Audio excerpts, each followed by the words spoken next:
This machine just wrote a poem good enough to fool a literature professor. Now watch it add two numbers a 9-year-old could do on paper. It gets it wrong. Confidently wrong. Off by 400. Same model, same weights. One task it does like a genius, the other like it's flat out guessing. And the easy explanation that it's smart at language, bad at math, that's wrong. It's not bad at math because math is hard. It's bad at math for the exact same reason it's good at poetry. One mechanism. Two opposite outcomes. Everybody keeps telling you AI thinks, that it understands, that it's a digital brain waking up. It isn't thinking, it's guessing. And once you see the difference, you can't unsee it. For the next few minutes, we're taking the word magic away from AI. No LinkedIn hype, no, it's basically alive.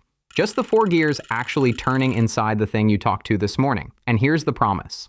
By the end, that arithmetic bug won't look like a bug anymore. It'll look inevitable. Let's open it up. Forget neural network. Forget digital brain. Those metaphors are doing you damage. Here's the honest one. Picture a student who's read almost everything ever written. Every book, every argument, every Stack Overflow thread, every bad tweet. All of it. But this student has a condition. Total amnesia. The second they finish a word, they forget they wrote it. So, how do they function at all? They've gotten extraordinarily good at one thing and one thing only. Looking at the text so far and guessing what fragment comes next. That's it. That's the whole trick. Predict the next fragment, then the next one, then the next. There's no plan. There's no intention sitting behind the words, waiting to come out.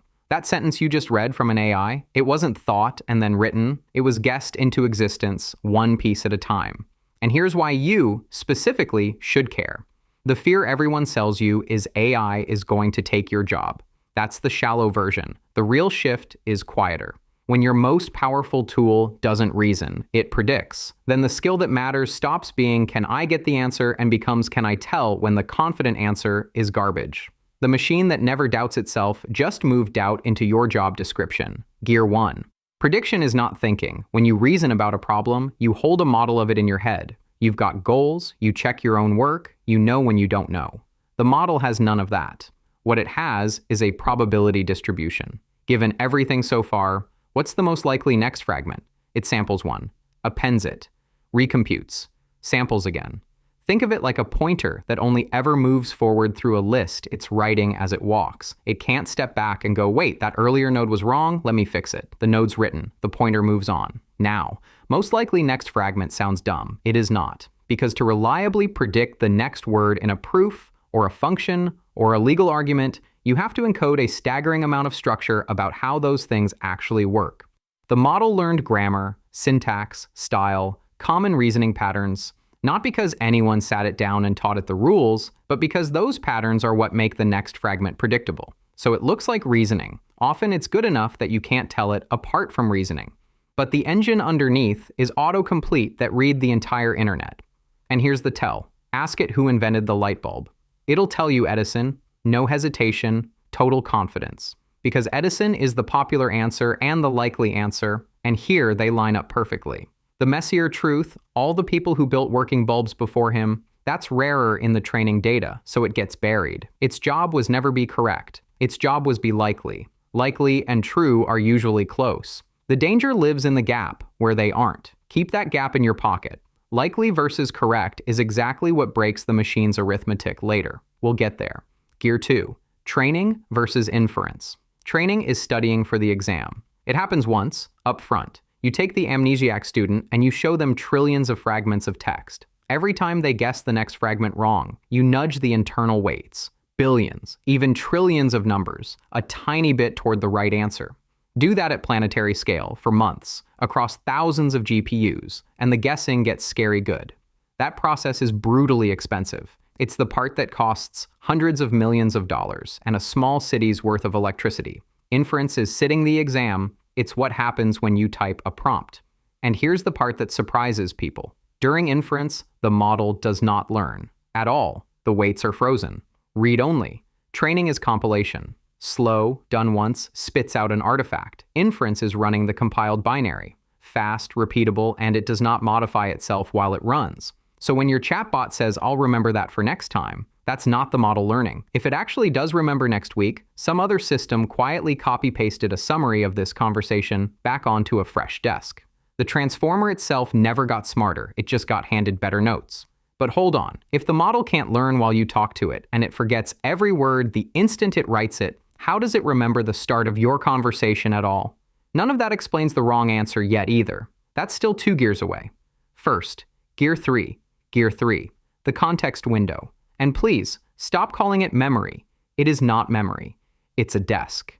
Everything the model can see right now, your question, its own half-written answer, the conversation so far, all of it has to physically fit on one desk. That desk is the context window. And because the model has no memory, every single time it predicts the next fragment, it rereads the entire desk from scratch. The whole thing. Every time. That's how it fakes continuity. Not by remembering, but by rereading its own notes, constantly. So what happens when the desk fills up? The oldest notes fall off the edge. Not archived, not compressed, gone. This is why, in a long conversation, the AI forgets what you told it 20 messages ago. That instruction slid off the desk and hit the floor. So this reframes something you deal with constantly. When people say the AI got dumb, it lost track. Usually the model didn't get dumber. Your desk overflowed. The note you needed is on the floor. This is also why context engineering quietly replaced prompt engineering as the real skill. It's managing what stays on the desk, like managing a memory budget where you can't allocate more. You can only decide what to evict. You've done this before. It's a cache with brutal eviction and no backing store. If breakdowns like this are useful to you, you can support the channel on Patreon or by becoming a member. Gear 4 is where the poem versus math mystery finally cracks open. Gear 4. Tokens. This is the one that pays off the very first thing you saw. The model does not read words, and it definitely doesn't read letters. It reads tokens, fragments, chunks of characters that tend to show up together. A word like "the" is 1 token. A word like "unbelievable" might be 3. Unbelieve-able. A rare word might shatter into 5 or 6. Here's a rough sketch of what the machine actually sees.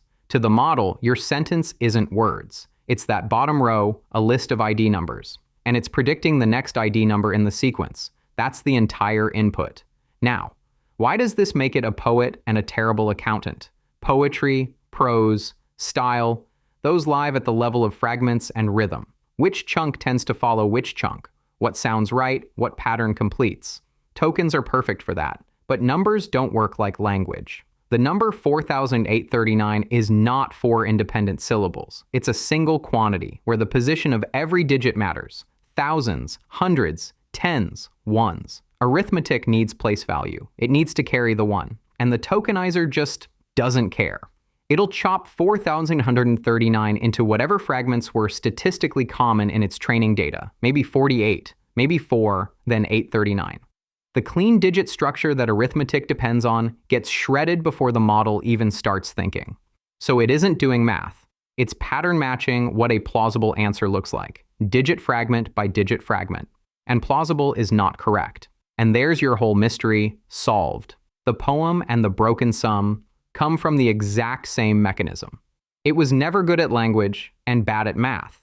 It's good at fragments, and language is fragments, while math is quantities wearing a fragment costume. One quick bonus gear, because people always ask how the image side works, and it's a completely different trick. Text models predict the next fragment. Image models don't. They use something called diffusion. The idea, take a real image, add noise until it's pure static, and train a model to reverse that, to walk static back into signal, one denoising step at a time.